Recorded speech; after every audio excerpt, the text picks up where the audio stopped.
श्री गुरु चरणों में प्रणाम करते हुए हम गणेश जी का वंदन करते हैं और आप सभी दर्शकों का अपने इस वीडियो में स्वागत करते हैं। दोस्तों, आज हम फिर आपके सामने लेकर उपस्थित हुए हैं एक कुंडली अध्ययन, एक कुंडली जिसका हम और आप मिलकर अध्ययन करेंगे और देखेंगे कि इस जातक के कुंडली में क्या लिखा हुआ है, इसके भाग्य में क्या लिखा हुआ है। आपको बता दें कि यह कुंडली हमें एसएमएस के माध्यम से हमारे एक दर्शक ने हमें भेजी है। ये इनका नाम है रमेश चंद्र साहू और ये सतना जिला मध्य प्रदेश के रहने वाले हैं। आप भी इनका डेट ऑफ बर्थ, टाइम और स्थान आप नोट कर लें। जन्म का स्थान है सतना मध्य प्रदेश, 11 अप्रैल 2005 और समय है 11:05।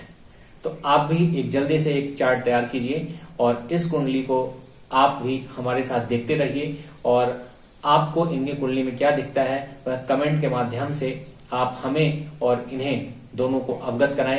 ये एक फ्री कुंडली अध्ययन है, तो हम दोनों ही मिलकर इसका अध्ययन करते हैं और जातक को उसके भविष्य के बारे में बताने की कोशिश करते हैं। तो आइए बिना देर किए हुए इसका अध्ययन शुरू करते हैं। देखिए, ये मिथुन लग्न का चार्ट है। यहाँ पर 3 नंबर लिखा हुआ है। इसके स्वामी होते हैं बुध, यानी मिथुन राशि है, वहां उसके स्वामी होते हैं बुध, जो कि 10वें स्थान में कुंडली के बैठे हुए हैं और लग्न में शनि देव बैठे हुए हैं। तो देखिए, शनि का बैठना ही अपने आप में एक थोड़ा सा एक भय पैदा करता है कि जब शनि ही लग्न में बैठ गए तो कैसा होगा। तो पहली बात तो यहाँ से स्वरूप पता चलता है कि व्यक्ति, चूंकि यहाँ पे मिथुन राशि है, बुध जो है थोड़ा सा कम लंबा होता है, यानी कहना चाहिए कि थोड़ा सा ठिगना किस्म का व्यक्ति होता है। तो बहुत ज्यादा इस व्यक्ति की हाई पर्सनालिटी नहीं होगी और साथ ही साथ शनि बैठे हैं तो कहीं ना कहीं एक श्यामल रंग, थोड़ा सा हल्का सांवला रंग कह सकते हैं कि एक हल्का सांवले रंग का ही व्यक्ति होगा और कम हाइट पर्सनालिटी वाला ही व्यक्ति होगा। अब देखिए, यहाँ पर क्या किसी की दृष्टि आती है तो हम देखते हैं यहाँ पर किसी भी ग्रह की दृष्टि यहाँ पर नहीं पड़ती सिवाय राहु, बुध और सूर्य के केंद्रीय प्रभाव के अलावा। यानी राहु का विशेष तौर पर हम कहें कि राहु जो है सूर्य और बुध के प्रभाव को लेकर यहाँ पर अपना केंद्रीय प्रभाव डाल रहा है। ठीक है, अब देखिए इसके स्वामी चले गए हैं बुध, जो कि राहु के साथ बैठकर पीड़ित हो गए हैं। यानी यह व्यक्ति कहीं ना कहीं अपने जीवन में परेशान अवश्य होगा। दूसरी चीज हम देखते हैं कि दूसरे स्थान में कुंडली के द्वितीय स्थान जो है वहां पर कर्क राशि है, जिसके स्वामी होते हैं चंद्रमा और जाकर वो कुंडली के 11वें भाव में शुक्र के साथ बैठे हैं और उस पर मंगल की दृष्टि आती है। यानी मंगल की दृष्टि न सिर्फ अपने ही घर, ये यहाँ पर मेष राशि है, अपने ही घर पर जा रही है, साथ ही साथ चंद्रमा और शुक्र पर भी जा रही है। तो जहां पर बहुत सारे लोग इसको शुक्र पे मंगल की दृष्टि, चंद्रमा पर मंगल की दृष्टि सब कहेंगे, हम कहेंगे कि मंगल जो है उच्च का मंगल है, जो कि 6वें स्थान का भी स्वामी है, वो जाकर अपने ही घर को देख रहा है और चंद्रमा और शुक्र पर उसकी दृष्टि बनती है और कोई भी दृष्टि चंद्रमा और शुक्र पर मंगल के अलावा नहीं पड़ती है। कि अब द्वितीय स्थान में देखिए, हम पहले ही बता चुके हैं कि राहु की दृष्टि पड़ती है सूर्य और बुध का प्रभाव लेकर। इसका अर्थ यह हुआ कि जातक अपनी कम उम्र में ही स्कूली शिक्षा के लिए, स्कूलिंग के लिए, विद्या अध्ययन के लिए इसे घर से बाहर रहना पड़ेगा, क्योंकि जो उम्र होती है ये इस घर का जब हम अध्ययन करते हैं लगभग वो जो उम्र होती है वो स्कूलिंग की ही उम्र होती है, स्कूल जाने की उम्र होती है। तो यह व्यक्ति विद्या अध्ययन के लिए, मोस्टली विद्या अध्ययन के लिए इसे घर का त्याग करना पड़ता है, कुटुंब का त्याग करना पड़ता है, घर से दूर रहना पड़ता है और दूसरे कारण भी हो सकते हैं जिसके कारण इसे अपने घर, कुटुंब, अपने परिवार का त्याग करना पड़े। पर विशेषतः ये विद्या का स्थान है, इसलिए विद्या अध्ययन के लिए इस व्यक्ति को अपने घर से दूर जाना पड़ सकता है, अपने घर के लोगों से दूर रहना पड़ सकता है। कुंडली के तीसरे स्थान पर आप देखिए कि यहाँ पर सिंह राशि है और सिंह राशि के स्वामी होते हैं सूर्य, जो कि 10वें स्थान में, जो कि सरकार का स्थान है, कर्म का स्थान है, वहां पर बैठे हुए हैं और राहु के साथ बैठकर पीड़ित हो जाते हैं। और बुध भी यहाँ पर अच्छा प्रभाव, बुध को यहाँ पर हम बहुत अच्छा नहीं कह सकते हैं क्योंकि बुध राहु के साथ बैठे हैं और नीच के होकर बैठे हैं, तो बुध यहाँ बहुत अच्छा परिणाम नहीं दे रहे हैं। और अगर हम यहाँ पर देखते हैं कि यहाँ पर जो बुध है D9 चार्ट यानी नवांश कुंडली में बुध सबसे ज्यादा बलवान ग्रह के रूप में यहाँ पर आते हैं, बलवान ग्रह हैं, तो ये बुध जो है सबसे अच्छा प्रभाव दे सकते हैं।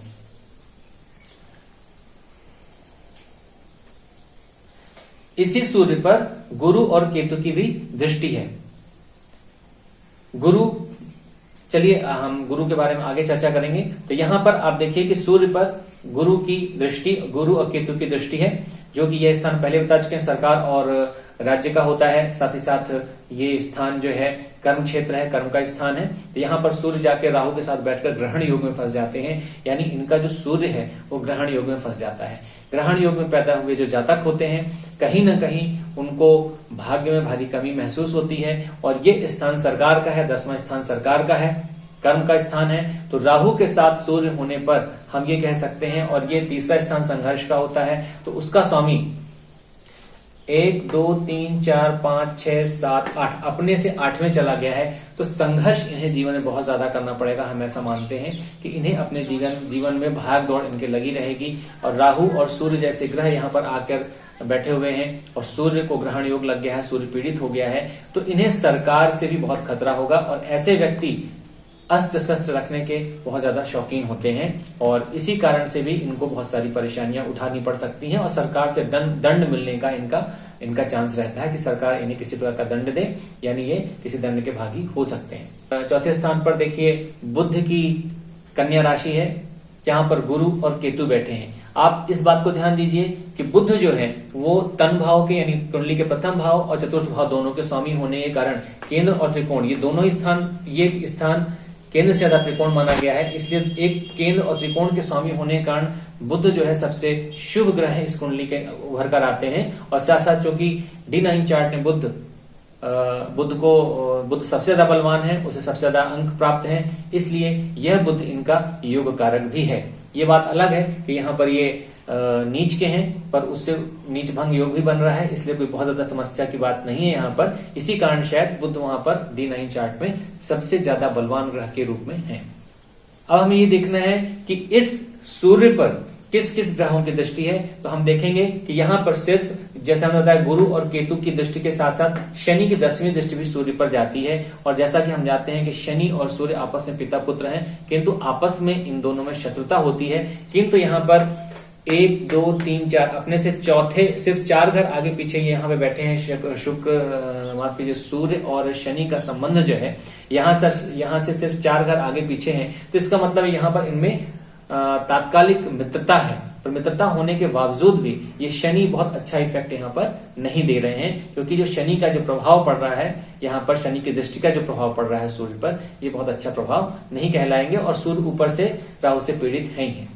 कुंडली के पंचम स्थान में तुला राशि है और तुला राशि के स्वामी होते हैं शुक्र यहाँ पर बैठे हुए हैं 11वें भाव में, और उनकी सीधी दृष्टि यहाँ पर अपने ही भाव में पड़ रही है। तो जो भाव अपने स्वामी से दृष्ट होता है वह भाव बलवान हो जाता है। तो इनका पंचम स्थान बलवान माना जाएगा। और साथ ही साथ चंद्रमा की भी सीधी दृष्टि इस स्थान पर पड़ रही है। अष्टम स्थान के स्वामी बनते हैं, यहाँ पर वृश्चिक राशि है, अष्टम स्थान के स्वामी बनते हैं इस कुंडली में मंगल। और मंगल आप देखेंगे कि कुंडली के अष्टम स्थान पर उच्च के होकर बैठे हैं। साथ ही साथ अगर इस कुंडली को अगर देखें तो ये इस कुंडली में अष्टम स्थान में है, और यहाँ पर अपने स्थान से जहां के स्वामी बनते हैं वहां से 1 2 और 3 तृतीय स्थान में जाके बैठे हैं। कुंडली का तीसरा स्थान और 8वां स्थान दोनों ही शुभ नहीं माने जाते हैं। अर्थात ये भले उच्च के हैं मंगल, पर ये मंगल हमें बिल्कुल भी सही इनकी पोजीशनिंग हमको नहीं लगती है, क्योंकि ये न सिर्फ अपने स्थान से, क्योंकि ये षष्ठेश हैं, यहाँ पर 6वें भाव के स्वामी बनते हैं। 6वां स्थान रोग रिपु और ऋण का होता है, उसके स्वामी अष्टम स्थान यानी आयु स्थान या मृत्यु स्थान भी इसको कहते हैं, वहां पर उच्च के जाके बैठे हैं। तो यहाँ पर ये स्थान जो होता है ये आयु का स्थान है। यहाँ पर जो मंगल बैठेगा ये बहुत ही ज्यादा आयु को नुकसान पहुंचाने वाला होगा, प्रभावित करने वाला होगा। तो कहीं ना कहीं इनको शारीरिक कष्ट, जिससे इनको इनकी आयु में कमी आए, कोई ना कोई चोट चपेट, एक्सीडेंट, लड़ाई झगड़े, किसी कारण से इनको कोई ना कोई ऐसा रक्तपात भी हो सकता है, कोई ऐसा जिससे कारण इनको समस्या हो। और चूंकि ये स्थान अगर हम इसको देखें तो शरीर के हिसाब से अगर देखें तो ये गुदा का स्थान है, तो यहाँ पर इनको कोई चोट चपेट, गुदा स्थान पर कोई चोट चपेट, पाइल्स की प्रॉब्लम या कोई किसी प्रकार से कोई चोट एक्सीडेंट हो सकता है और उनको वहां पर कष्ट हो सकता है। तो इनको अपना इस बात का विशेष ध्यान रखना चाहिए। अब हम देखेंगे कि इसी मंगल पर गुरु की दृष्टि है। देखिए गुरु की दृष्टि सदैव शुभ होती है, गुरु चाहे कुंडली में अशुभ हो या शुभ हो, पर कुंडली में गुरु की दृष्टि सदैव शुभ होती है, आज तक हमने यही जाना है। पर थोड़ा सा हम यहाँ पर करेक्शन करेंगे और आपके और अपने दोनों के ज्ञान में थोड़ी सी वृद्धि करते हुए आपको हम बताएंगे कि देखिए यहाँ पर जो गुरु है, ये जो गुरु की दृष्टि, पंचम दृष्टि, 1 2 3 4 5, पंचम दृष्टि जो मंगल पर पड़ रही है, उच्च के मंगल, लोग बोलेंगे उच्च का मंगल बहुत अच्छे रिजल्ट देगा, पर हम ऐसा नहीं कहते हैं। और साथ साथ बहुत से लोग आपको बताएंगे कि गुरु जो है, ये गुरु की दृष्टि पड़ रही है, ये अत्यंत शुभ हो गई, इसलिए आयु को कोई नुकसान नहीं होगा। पर हम, हमारा अनुभव और हमारा ज्ञान जो हमें अपने गुरुओं से मिला है वो यही मिला है कि ये गुरु देखने में लोग गलती यहीं पे करते हैं कि आप देखिए ये गुरु कौन से हैं, ये गुरु ऐसी, यहां पर तो ये गुरु की राशि ये है और एक गुरु की राशि ये है, ये धनु राशि, ये मीन राशि। मीन राशि में देखिए राहु भी बैठा हुआ है, सूर्य बैठा है, बुध बैठा है, तो यहां पर सबसे खराब ग्रह कौन है? राहु। तो आप देखिए कि ये गुरु जो है राहु अधिष्ठित राशि के स्वामी है, ऐसी राशि जिसमें राहु बैठा उसके स्वामी है, यानी इस गुरु में राहु के भी गुण आ गए हैं। तो राहु के गुण कैसे होते हैं आपको मालूम है? तो राहु के गुण आ जाने के कारण ये दृष्टि जो यहाँ पर डाल रहे हैं मंगल पर अष्टम स्थान पर, ये बहुत अच्छी दृष्टि नहीं कहलाएगी। तो ये गुरु इस आयु का कोई बहुत अच्छा, आयु में जो इनकी कमी हमने बताई है उस पर कोई बहुत अच्छा प्रभाव नहीं डाल पाएंगे, चाहे कि भी थोड़ा बहुत डालेंगे, पर इसमें जो इनको चोट चपेट, एक्सीडेंट, लड़ाई झगड़े, रक्तपात कुछ भी होगा तो इसमें इनको समस्या आएगी और आयु में कमी अवश्य आएगी। गुरु कितना संभालेगा, और संभालेगा भी तो ये गुरु की जो दृष्टि है वो भी राहु प्रभावित है। तो राहु की जो दृष्टि होती है वो शनिवत होती है, तो शनि के समान ही ये यहाँ पर अपनी दृष्टि डाल रहे हैं गुरु, क्योंकि राहु से प्रभावित है। और शनि और मंगल आपस में अत्यंत शत्रु होते हैं, और शनि और मंगल की दृष्टि आपस में अगर एक्सचेंज होती है, एक दूसरे पर पड़ती है, तो क्या असर आता है ये आप भली भांति जानते हैं। तो ये यहाँ पर हम इस मंगल को बिल्कुल भी अच्छा नहीं मानते हैं, और इस गुरु की दृष्टि को भी हम कोई खास प्रभाव देने वाला, पॉजिटिव इफेक्ट देने वाला नहीं मानते हैं। तो हम इस जातक को सलाह देंगे कि लड़ाई झगड़े, मारपीट, किसी प्रकार के बुरे कामों से दूर रहें, जिससे उनकी आयु की रक्षा हो सके, इसके लिए इन्हें पूरा प्रयास करना चाहिए। अब हम देखते हैं कि सप्तम स्थान जो होता है कुंडली का, वो विवाह स्थान माना जाता है, साझेदारी व्यापार का भी स्थान माना जाता है। तो यहाँ के स्वामी भी गुरु बनते हैं, जो कि अपने से दसम स्थान चले गए हैं, इसको हम अच्छा मानते हैं। पर एक चीज हम ये भी देखते चलें कि कुंडली में जो गुरु है, हमने गुरु की जो बात की, कुंडली में गुरु 2 केंद्र स्थानों यानी सप्तम और द्वादश के स्वामी बनते हैं। गुरु जैसा शुभ ग्रह जब कुंडली के 2 केंद्र का स्वामी होता है तो उसे केंद्राधिपत दोष लगता है। इस कारण से ये गुरु अशुभ है, इस कुंडली में ये गुरु अशुभ है, तो अशुभ परिणाम ही देंगे। और यहाँ पर देखिए ये गुरु जो बैठे हुए हैं, ये माता के स्थान पे बैठे हैं, भूमि भवन वाहन के स्थान पे बैठे हुए हैं, तो ये इनको भूमि भवन वाहन आदि दे सकते हैं। और यहाँ केतु बैठा है तो इनको दिलाएगा, भूमि भवन वाहन आदि दिलाएगा, पर यहाँ माता को भी कष्ट दिलाएगा। और इस सप्तम स्थान पर आप देखिए कि गुरु और केतु का ही केंद्रीय प्रभाव है। तो ये गुरु जो है यहाँ पर, चूंकि इनका केंद्रीय प्रभाव है, तो बहुत ज्यादा नुकसान नहीं पहुंचेगा सप्तम स्थान को, विवाह से संबंधित कोई बहुत बड़ी बाधाएं नहीं आएंगी। हालांकि यहाँ पे केतु है, उसके बावजूद इनको कोई बहुत ज्यादा यहाँ से परेशानी नहीं होगी। ये अलग बात है कि चूंकि जब शनि की दृष्टि जैसे यहाँ पर पड़ती है तो फिर हमको सोचना पड़ जाएगा, क्योंकि शनि की दृष्टि हमेशा विच्छेदात्मक होती है। हमने तो यहाँ तक पाया है कि अगर वो अपने ही घर को देख रहे हो तो भी शनि विच्छेदात्मक प्रभाव यानी पृथकता वाला प्रभाव अवश्य ही देते हैं। और जब सप्तम स्थान में शनि की दृष्टि पड़ती है, भले ही वो अपनी ही राशि को देखें, अगर यहाँ पर मान लीजिए कि यहाँ पर 10 या 11 नंबर लिखा होता, शनि की अपनी ही मकर या कुंभ राशि होती, तो भी वो विवाह में बाधा अवश्य पहुंचाते हैं। मेरे पास अक्सर हजारों कुंडलियां ऐसी आती हैं कि जिसमें हमने देखा है, सैकड़ों कुंडलियां आती हैं जिसमें हमने देखा है कि अगर शनि अपनी ही राशि को देख रहे हैं तो उनके विवाह में समस्याएं अवश्य ही आती हैं। तो इस कुंडली में भी अगर देखें कि शनि की दृष्टि होने के कारण भले गुरु का केंद्रीय प्रभाव, गुरु अपने ही राशि पर केंद्रीय प्रभाव डाल रहे हैं, सप्तम स्थान पर केंद्रीय प्रभाव डाल रहे हैं, पर इस व्यक्ति का जब भी कभी विवाह होगा, इसको विवाह से संबंधित समस्याएं, अलगाव, लड़ाई झगड़े आदि का सामना अवश्य करना पड़ेगा। और वैसे भी आप देखें कि यहाँ अष्टम स्थान में मंगल है, तो पत्नी को कष्ट अवश्य होगा। चलिए इसके बाद हम देखते हैं हम अष्टम स्थान में जाते हैं। पहले ही कह चुके हैं कि अष्टम स्थान में मंगल उच्च के होकर बैठे हैं, ये आयु स्थान है, तो आयु को नुकसान पहुंचाएंगे, भले गुरु की दृष्टि यहाँ पर पड़ रही है। अब इसके बारे में ज्यादा चर्चा नहीं करते हैं। इसके बाद हम आते हैं कुंडली के नवम स्थान पर, जहां पर शनि की कुंभ राशि बैठी हुई है। यहाँ पर हम देखते हैं कुंडली के नवम स्थान में किसी भी ग्रह की कोई दृष्टि नहीं पड़ रही है, परंतु यह स्थान जो भाग्य भाव कहलाता है, भाग्य का स्थान है, पिता का स्थान है, धर्म का स्थान है, वह भाव सूर्य, राहु और मंगल के बीच में पाप कर्तरी योग में फंसा हुआ है। यानी कहीं न कहीं ये व्यक्ति भाग्य में कमी महसूस करेगा, इसको भाग्य से संबंधित समस्याएं होंगी, इसके पिता को कष्ट हो सकता है, पिता के भाग्य में, पिता के जीवन में अपकर्ष इसको देखने को मिलेगा, पिता इसके कहीं न कहीं परेशान होंगे और विशेष तौर पर इसी जातक के कारण परेशान होंगे, क्योंकि ये पाप कर्तरी योग बन रहा है।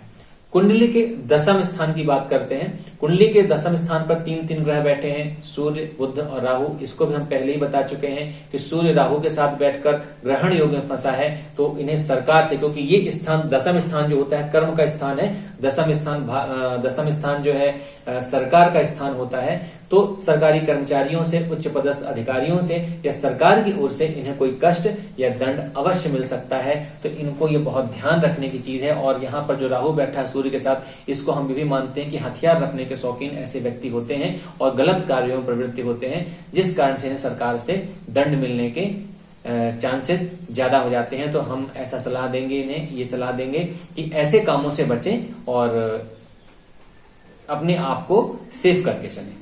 इस सूर्य, बुध, राहु और दसम स्थान पर गुरु की दृष्टि है, तो हम पहले ही बता चुके हैं कि वह गुरु जो कि राहु प्रभावित है, तो बहुत अच्छा रिजल्ट यहाँ पर नहीं कह सकते। और सूर्य आप देखिए ग्रहण योग में तो है ही है। अगर हम D9 चार्ट को देखते हैं तो यहाँ पर सूर्य जो है वो बिल्कुल निर्बल है। सबसे कम अंक अगर मिले हैं इन ग्रहों में, देखते हैं 7 ग्रहों में से अगर सबसे कम अंक किसी को D9 चार्ट में मिले हैं तो षट बल में सूर्य सबसे ज्यादा कमजोर है, उसे सबसे ज्यादा कम अंक मिले हैं। तो ये सूर्य, इनका कॉन्फिडेंस लेवल जो है वो हम मानते हैं कि बहुत कम है। इनकी आत्म शक्ति जो है, आत्मिक शक्ति जो है वो बहुत कम है। तो इन्हें इस बारे में बहुत ज्यादा काम करने की जरूरत है। सूर्य को बलवान बनाने की आवश्यकता है। हालांकि ऐसे व्यक्तियों को गुस्सा बहुत तेज आता है। हमने राहु और सूर्य का जो कॉम्बिनेशन देखा है लोगों की कुंडली में, उसमें हमने देखा है कि ऐसे लोगों को गुस्सा बहुत आता है। और ऊपर से आप देखिए कि ये सूर्य जो है ये पराक्रम भाव के स्वामी होकर दसम स्थान में बैठे हैं, तो ये व्यक्ति पराक्रमी बहुत होगा। इसका पराक्रम, जो कि साथ में राहु भी है, पराक्रमी बहुत होगा, निडर बहुत होगा। उसके बावजूद आत्मिक शक्ति इसकी कमजोर होगी। देखने में आदमी बहुत कॉन्फिडेंट आपको लग सकता है क्योंकि राहु है। एक तो आप ये समझ लीजिए कि राहु जहां होता है बहुत बिना सोचे समझे कार्य करता है। वो बिल्कुल नहीं सोचता है कि आगे क्या होगा, वह किसी चीज की परवाह ही नहीं करता। और उसका दिमाग इतना तेज, इतना शातिर, इतना शार्प होता है कि उसको समझ पाना बहुत ही कठिन होता है। और जब उसे गुस्सा आ जाती है तो वह व्यक्ति कुछ भी करने को तैयार हो जाता है और कुछ भी कर डालता है, बिना किसी भविष्य का सोचे हुए या बिना किसी बात को कैलकुलेट किए हुए कि हम आगे क्या होगा, पीछे क्या होगा, क्या करना चाहिए था, क्या नहीं करना चाहिए था। ऐसा व्यक्ति कुछ भी कर डालता है क्योंकि सूर्य है, वो महान प्रतापी है। और यहाँ पर इस कुंडली में तृतीय स्थान यानी पराक्रम भाव का स्वामी है। तो ये बात बहुत अच्छी तो नहीं कह सकते हैं, इसलिए इस पर भी, क्योंकि हर कार्य मनुष्य को हमेशा सोच समझ कर करना चाहिए, इन्हें सोच समझ कर कार्य करना चाहिए। आइए कुंडली के 11वें स्थान को देते हैं जो कि आय भाव कहलाता है। वहां पर देखिए षष्ठम स्थान के स्वामी जो कि अष्टम में जाके बैठे हैं और आयु को नुकसान पहुंचा रहे हैं और उच्च के हैं, उनकी दृष्टि अपने ही स्थान 11वें स्थान पर, जहां पर मेष राशि है उस पर पड़ रही है, जहां पर चंद्रमा और शुक्र बैठे हैं। देखिए चंद्रमा की अगर बात करते हैं तो चंद्रमा जब भी 11वें स्थान में बैठता है तो चंद्रमा अपना परिणाम, चंद्रमा की जो कलाएं होती हैं अगर हम उनको याद करें कि चंद्रमा जो होता है 15 दिन बढ़ता है और 15 दिन घटता है। ठीक है, धीरे धीरे बढ़ता है, धीरे धीरे घटता है। उसी प्रकार इनका जो धन है, ये आय का जो स्रोत है, आय इनको जो भी आएगी, जब कभी ये धन कमाएंगे, धनार्जन करेंगे, तो इनका आय का स्रोत कभी एक निश्चित आय का स्रोत नहीं होगा और इनके धन आगमन में बहुत बड़ा अंतर देखने को मिलेगा। कभी खूब सारा, ढेर सारा धन आएगा इनके पास, कभी इनके पास बहुत कम पैसा आएगा या आएगा ही नहीं। तो धन के मामले में थोड़ा सा यहाँ पर इनको परेशानी उठानी पड़ेगी। और यहाँ पर आप देखिए, हालांकि यहाँ पर शुक्र है, शुक्र भी साथ में बैठे, पर शुक्र पंचम स्थान के स्वामी हैं और द्वादश स्थान के स्वामी हैं। द्वादश स्थान का स्वामी हमेशा अपनी दूसरी राशि का परिणाम देगा। तो जब फल देने की बात आएगी, हालांकि वो इसका ही परिणाम देगा। और यहाँ पे आप देखिए कि पंचम स्थान का स्वामी होने के कारण ये बहुत ही ज्यादा कहना चाहिए कि डिप्लोमेट हो सकते हैं। इनके पास बोलने की क्षमता बहुत अच्छी हो सकती है कि लोगों को कन्विंस कर लें, अपने हिसाब से डाइवर्ट कर लें। इस बात के इनके पास बहुत ज्यादा चांसेस है, इस बात के बहुत ज्यादा चांसेस है, इस बात की बहुत ज्यादा संभावना है। पर आय के मामले में ये शुक्र जो है, आप ये भी साथ साथ देखिए कि ये शुक्र सूर्य के बहुत ज्यादा नजदीक होने के कारण अस्त हैं। तो बहुत अच्छा रिजल्ट यहाँ आय से संबंधित भी हम नहीं देखते हैं। इसके बाद आते हैं कुंडली के अंतिम स्थान पर, अंतिम पड़ाव पर, 12वें स्थान पर, जो कि कहलाता है व्यय भाव। ये भाव जो है न सिर्फ व्यय का है, ये हर चीज का व्यय है। पहली बात तो ये तन भाव है उसका द्वादश, किसी कुंडली का द्वादश भाव उसका व्यय भाव होता है। तो इस कुंडली का तन का व्यय है। तो यहां पर ये जो शुक्र है, शुक्र की राशि है, और आप देखेंगे कि शुक्र जो है वो अपने से द्वादश चला गया है।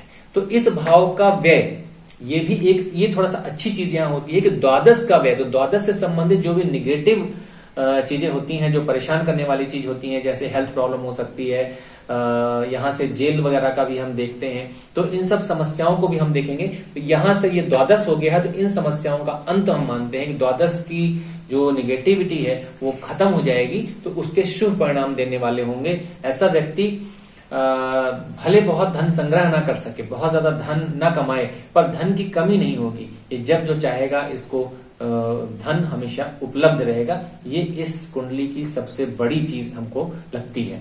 साथ ही साथ कुंडली के द्वादश स्थान में गुरु की भी दृष्टि जाती है, और साथ साथ चूंकि केतु भी है, केतु की भी दृष्टि गुरु के ही समान होती है।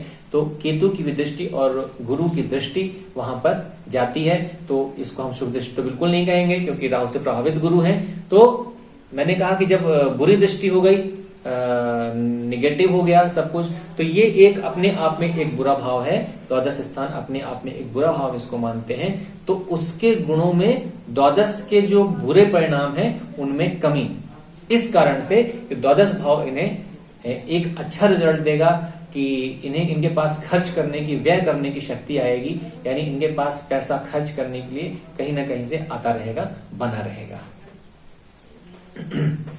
इस कुंडली में एक और विशेष बात हम आप सभी दर्शकों को बताना चाहेंगे कि आप देखिए कि कुंडली का सप्तम स्थान के स्वामी इस कुंडली में बनते हैं गुरु, और जाकर वो कहां बैठे हैं, कुंडली के चतुर्थ स्थान में। चतुर्थ स्थान होता है भूमि, भवन, वाहन, सुख का और माता का। साथ ही साथ देखिए ये जो है ये भोग का स्थान है, सुखों का स्थान ये भी है। यहां से हम सुखों की बात करते हैं, ठीक है। सप्तम स्थान विवाह स्थान है, वहां से हम पति पत्नी के रिश्ते की बात करते हैं। और चौथा स्थान भी सुखों का भाव है। जब भी सप्तमेश चतुर्थ में बैठता है, तो ऐसी कुंडलियों में हमने पाया है। और साथ ही साथ जब केतु वहां बैठ जाता है, तो केतु की जो बुद्धि है वो इतनी प्रबल बुद्धि है कि उसका पार पाना, राहु और केतु की बुद्धि का पार पाना बहुत ही कठिन माना गया है। तो हम ये मानते हैं कि जब भी सप्तम का संबंध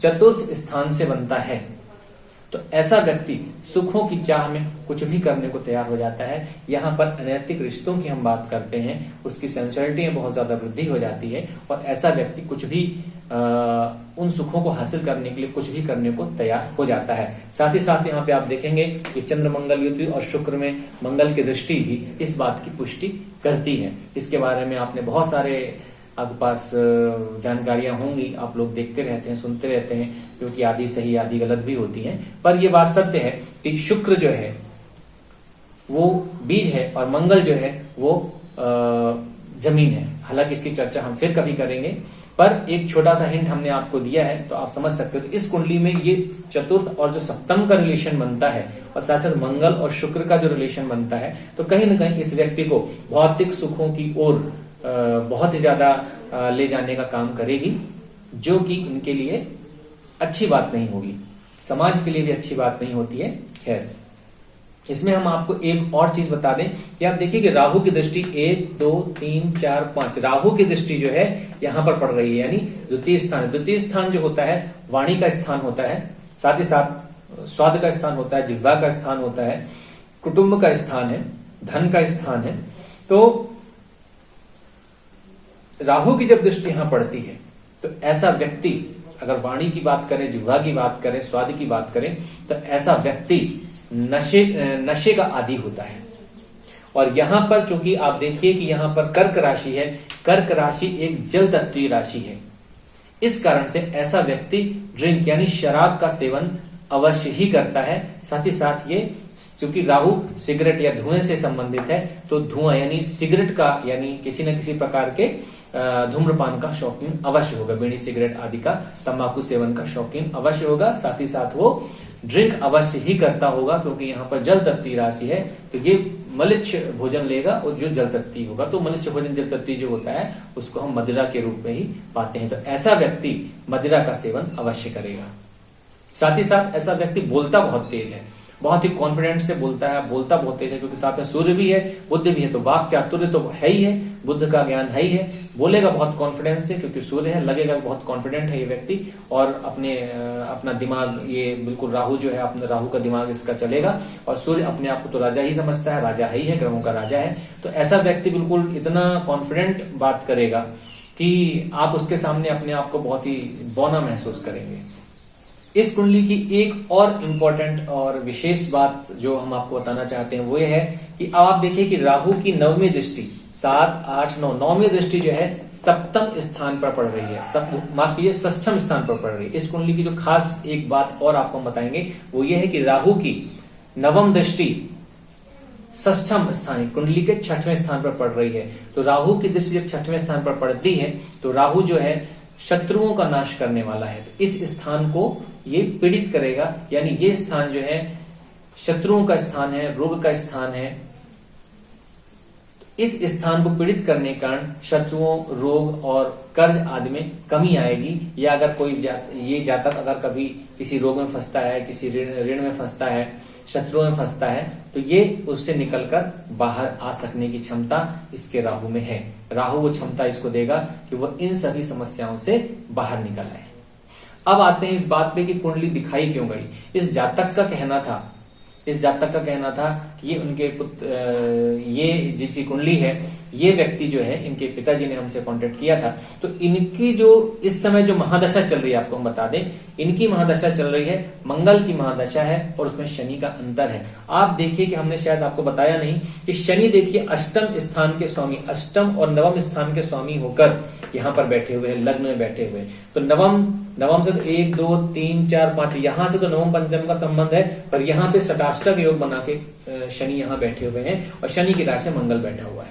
तो शनि की दृष्टि नहीं है, मंगल की दृष्टि नहीं है, किंतु ये शनि और मंगल का सटाष्टक योग है, जो कि आयु को नुकसान पहुंचाने वाला है। और मंगल की जो महादशा है, मंगल की महादशा देखिए, ये मंगल षष्ठम स्थान के स्वामी है और एकादश यानी 11वें स्थान के स्वामी है। तो षष्ठम स्थान जो होता है, हमने आपसे बताया कि रोग, रिपु और ऋण का होता है। तो और जाके अष्टम में बैठे हैं, इस कारण से ये समय जो इनका चल रहा है, या तो ये रोगी होंगे, या ये शत्रुओं से परेशान होंगे, कोई गलत काम कर रहे होंगे, इलीगल एक्टिविटी कर रहे होंगे, इनके जीवन में बहुत ज्यादा दौड़ा भागी, परेशानी, समस्याएं, संघर्ष, कंपटीशन होगा। तो ये इनकी परेशानी का कारण है। और यहाँ पे अष्टम स्थान पर बैठ जाने के कारण आयु में हानि, बार बार हम कह रहे हैं आयु में हानि, यानी आयु में हानि का मतलब ये मतलब भी हो सकता है जो आप समझ रहे हैं कि आयु की हानि, क्योंकि षष्ठेश की दशा है और उसमें अष्टमेश यानी मारक ग्रह का अंतर है, और वो मारक ग्रह कहाँ बैठा है, लग्न से संबंध बना रहा है। तो कहीं ना कहीं लग्न यानी शरीर को नुकसान पहुंचाने वाली ये दशांतर दशा है। तो इन्हें अपने जीवन के प्रति बहुत सतर्क रहना चाहिए, और जरूर इस वक्त वो किसी न किसी परेशानी में फंसे हुए हैं, और जैसा कि इनके द्वारा बताया भी गया, ये किसी न किसी परेशानी में फंसे हुए हैं। और इनको जैसे मैंने कहा कि ये अष्टम स्थान है, शरीर के दृष्टि से ये बुधा का स्थान है, तो यहां भी उनको चोट या कोई रोग, ब्लीडिंग आदि की समस्या अवश्य ही होगी। तो इन्हें बहुत ही ज्यादा सावधान रहने की आवश्यकता है। हमने विवाह की बात की थी, एक बार हम फिर से इनके सप्तम स्थान को देखते हैं और हम पाते हैं कि जो हमने यहाँ कहा कि सप्तम से चतुर्थ का संबंध, सप्तम और चतुर्थ का जो संबंध इस कुंडली में बनता है, अगर हम D9 चार्ट में देखते हैं तो सप्तम के स्वामी हुए गुरु, और इस कुंडली में जहां चतुर्थ स्थान से संबंध बना रहे हैं D9 चार्ट में शनि के साथ तीसरी राशि यानी मिथुन राशि में जाके बैठे हैं। मिथुन राशि के स्वामी होते हैं बुध।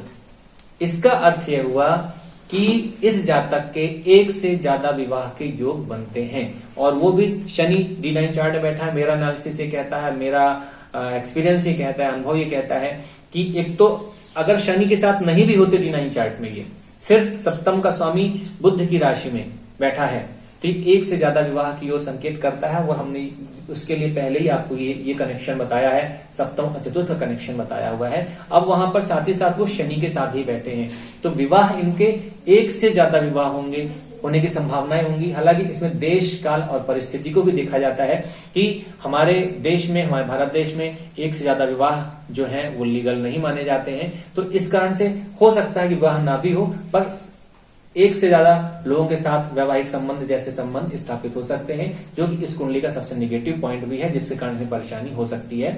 तो इन सभी चीजों में ओवरऑल इनको ध्यान देने की आवश्यकता है।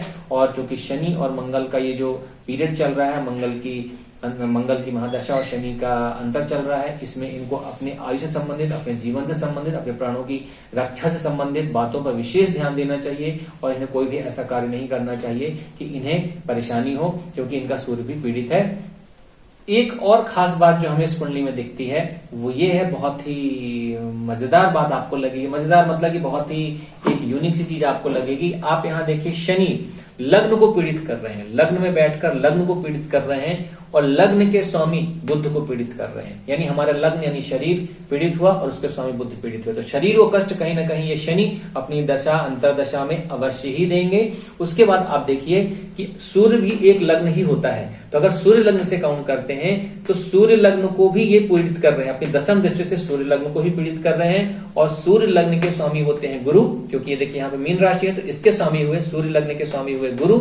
और गुरु को भी, अब आप कहेंगे यहाँ दृष्टि नहीं, हाँ बिल्कुल दृष्टि नहीं है, पर ये केंद्रीय प्रभाव यहाँ पर अपना शनि डाल रहे हैं चतुर्थ भाव में, तो चतुर्थ भाव में बैठे ग्रहों पर भी अपना केंद्रीय प्रभाव डाल रहे हैं। तो सूर्य लग्न को भी प्रभावित कर रहे हैं शनिदेव, और उसके स्वामी गुरु को भी प्रभावित कर रहे हैं। अब एक लग्न बचती है चंद्र लग्न, तो चंद्र लग्न पे शनि किसी प्रकार का कोई प्रभाव नहीं डाल रहे हैं, और उसके स्वामी मंगल पर भी कोई प्रभाव नहीं डाल रहे हैं। बस इतना ही अच्छा है। अगर इन दोनों पर ही प्रभाव डालते तो फिर ये जो महादशा अंतरदशा है, ये इसके जीवन की सबसे खतरनाक और सबसे बुरी दशा कहलाती। पर फिर भी इतना ही, दो लग्न पीड़ित हैं, इन्हें अत्यंत शनि से दो लग्न पीड़ित हैं, और शनि मारक भाव का स्वामी होकर लग्न से संबंध बना रहा है, और जिसकी महादशा है, जिस ग्रह की मंगल, वो षष्ठम का स्वामी है, रोग भाव शत्रु भाव का स्वामी होकर अष्टम से संबंध बना रहा है। तो आप समझिए कि मैं कहना क्या चाह रहा हूं, बार बार उस चीज को रिपीट कर रहा हूं कि मैं कहना क्या चाह रहा हूं कि कहीं ना कहीं इनके आयु को लेकर इनको समस्या है, इन्हें अपने जीवन को बचाने का हर भरसक प्रयत्न करना चाहिए। तो ये था कुंडली का छोटा सा विश्लेषण। आइए एक और चीज देख लेते हैं कि अक्सर लोग ये बातें करते हैं कि हमें कौन सा रत्न धारण करना चाहिए, किस ग्रह की पूजा करें कि हमें कुछ बेनिफिट मिले। तो हम इनको सबसे पहले जो है मंगल की शांति का हम इनको सलाह देंगे कि आप मंगल की शांति करें, क्योंकि ये पीरियड जो है लड़ाई झगड़े मार पीट या किसी प्रकार की चोट चपेट लगना, एक्सीडेंट होना, ठीक है, इन सभी चीजों से संबंधित है। मंगल की महादशा है, मंगल उच्च का मंगल होके अष्टम स्थान में बैठकर आयु को हानि करता है, तो मंगल का सबसे पहले मंगल की इनको शांति अवश्य ही करानी चाहिए। इवन कि ये शनि की भी शांति करा सकते हैं, शनि की भी शांति इन्हें करानी चाहिए, पर मंगल की सबसे पहले कराएं, क्योंकि मंगल ही बेस है इसका, क्योंकि महादशा जो होती है वो वृक्ष है।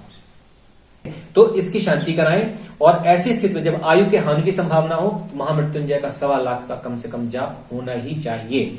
और अब आती है कि अगर को रत्न कौन सा पहनना है, तो हम इन्हें कुंडली में सिर्फ एक रत्न की सलाह देते हैं, और वह है बुध का रत्न। बुध का रत्न पन्ना इन्हें कम से कम 7.25 रत्ती का या 7 कैरेट का, 7.25 कैरेट का जो भी इनको मिल जाए, एक अच्छा सा रत्न इनको पन्ना रत्न, अगर रत्न पहनना चाहते हैं तो रत्न पहने, तो ये इनके लग्न को यानी शरीर को, तन को मजबूत करेगा। क्योंकि देखिए हर चीज जो भी मिलती है वो शरीर को ही भोगना होता है, सुख दुख, अच्छा खराब, स्वाद मुंह को ही आता है, टेस्ट मुंह को ही आता है, तो जो कुछ भी है वो शरीर को ही एटलीस्ट मिलता है, तो शरीर को ही हर चीज की अनुभूति होती है। तो शरीर को मजबूत करना, तो लग्न जब मजबूत होगी तो तन मजबूत होगा, और जब तन मजबूत होगा तो समस्याएं भी आती हैं, परेशानी भी आती है, तो आदमी उन्हें झेल सकता है। तो इन्हें सिर्फ और सिर्फ पन्ना पहनने की सलाह देंगे। हम उन्हें हीरा पहनने की यानी शुक्र के रत्न पहनने की सलाह बिल्कुल नहीं देंगे। क्यों? क्योंकि शुक्र जो है द्वादशेश भी है और 11वें भाव में बैठा है। 11वां भाव जो होता है षष्ठम से षष्ठम होने के कारण, छठवें भाव से 1 2 3 4 5 6 छठवें से छठवां होने के कारण, तो ये जो राशि ये स्थान होता है ये भी इसी छठवें स्थान के समान ही फल देता है, खासकर रोग के बारे में। तो स्वास्थ्य को लेकर तो हम इसको कहेंगे कि आपको द्वादशेश का रत्न नहीं पहनना है, तो पंचमेश का रत्न पहनने की हम सलाह नहीं देंगे। और साथ ही साथ लोग नवम स्थान का भी, बहुत से ज्योतिषी नवम स्थान का रत्न पहना देते हैं, तो हम नवम का भी सलाह नहीं देंगे, क्योंकि शनि की एक राशि अष्टम स्थान में बैठी हुई है। तो अष्टमेश का रत्न पहनने का हम सलाह बिल्कुल नहीं देते हैं। तो आप इन्हें सिर्फ और सिर्फ पन्ना के अलावा कोई रत्न नहीं पहनाना है। इसके अलावा अगर आप कोई भी रत्न पहनाते हैं तो ये इनको नुकसानदायक होगा मेरी नजरों में, तो आपको इन्हें कोई भी रत्न पहनाना नहीं चाहिए। अब पूजन की बात करते हैं। देखिए, यहां से इष्ट देव को देखते हैं। पंचम स्थान इष्ट देव को देखने का होता है। पंचम स्थान शुक्र का स्थान है। शुक्र के स्वामी, शुक्र के जो अधिष्ठ देवी देवता है वो है महालक्ष्मी।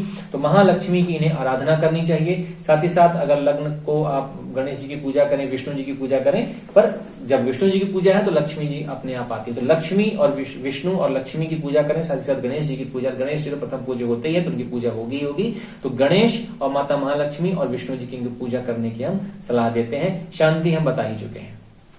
तो ये एक छोटा सा विश्लेषण था इस कुंडली का। आपको कैसा लगा? आप अपनी राय कमेंट के माध्यम से कमेंट सेक्शन में हमें लिखकर जरूर भेजें। और इस कुंडली में आपने और क्या देखा जो मैंने नहीं देखा, या मैंने देखा मैंने बताया नहीं, बताने से भूल गया, जो भी है, तो आप अपनी राय, बेबाक राय अपनी जरूर दें और अपने राय से हमें अवगत कराएं। हमें बहुत अच्छा लगेगा। और अगर आप इस चैनल में नए हैं तो ऐसे ही वीडियोस को देखने के लिए, हमारा हौसला बढ़ाने के लिए आप अपने कमेंट्स करें। आप क्या देखना चाहते हैं, क्या जानना चाहते हैं, आपके मन में क्या सुझाव है, क्या प्रश्न है। हमारे चैनल को आप सब्सक्राइब करें, जिससे आपको हमारा जो नोटिफिकेशन है वीडियो का वो पहले मिले और आप उसे देखें। देखिए, मार्केट में, बाजार में ये सब उपभोक्तावाद है। बहुत सारी चीजें बिक रही हैं, बहुत सारे वीडियोस, लाखों वीडियोस रोज आते हैं और उन्हें कोई कुछ भी बता रहा होता है। तो उस पे अगर आप बिल्कुल वैदिक चीजों को जानना चाहते हैं, भ्रम में नहीं फंसना चाहते हैं, तो आप हमारे वीडियो को देखें, हमारे वीडियो को पसंद करें, हमारे चैनल को सब्सक्राइब करें और हमें सपोर्ट करें। क्योंकि यहाँ बताने वाले तो बहुत कुछ है, कुछ भी बता देते हैं, पर हम सिर्फ वही बताते हैं जो हम वास्तव में देख पाते हैं और जो वैदिक रीत से कहा गया है। इसके अलावा हम अपनी कोई सलाह या अपना कोई दिमाग इसमें नहीं लगाते हैं। वैदिक नियमों के अनुसार ही हम कुंडली का प्रेडिक्शन करते हैं। तो अगर आप चाहते हैं कि सही प्रेडिक्शन मिले, समाज में भ्रम की स्थिति न आए, तो आप हमारे चैनल को सपोर्ट करें। धन्यवाद। नमस्कार।